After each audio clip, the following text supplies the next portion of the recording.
Hey y'all, so this is Corey, House of Vacuums. I wanted to do another video on the TriFlex, kind of an update. I'm kind of eating my words on stick vacuums in general, on the quality that this machine has proven to be, as well as how well it picks up.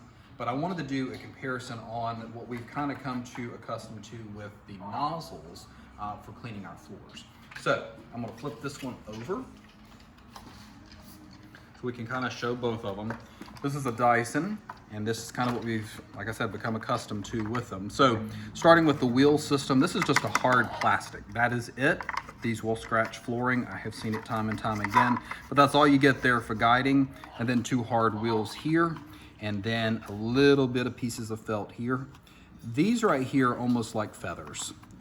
So they're okay for bare floors, but for any rugs or carpeting, it's barely skimming the top. Almost like the old school sweepers of the day, moving it back and forth, it's just gonna get what's on the top.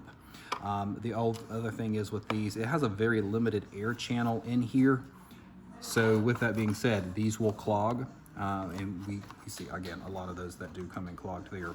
Again, you do have to have a tool to get this brush roll out to be able to wash and clean it.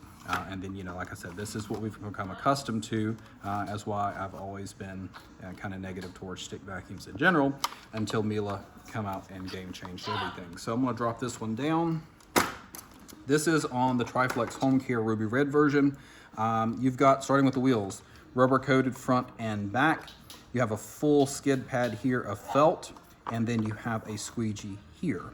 The biggest difference you can notice right off is this actually has a full-size brush roll versus the little feathers that I was speaking about on the other ones per se. These are a nylon, and then also on the side, this slides down and it pulls out for easy cleaning. To note, you have a large channel in here for all the dirt to go around the brush roll, and then a gear-driven system, no belts at all. And then this will slide back in, it lines up, and then slides back up. And then you do, again, clear lens here so you can see in there as well. So that is a bit on the power nozzles on this machine. Also, this machine will detect carpeting. So when you go from bare floors to carpeting, it will ramp that nozzle up and slow it back down to minimize battery drain on these as well. So if you have any questions, give us a call at the store, 336-885-8340. Thank you.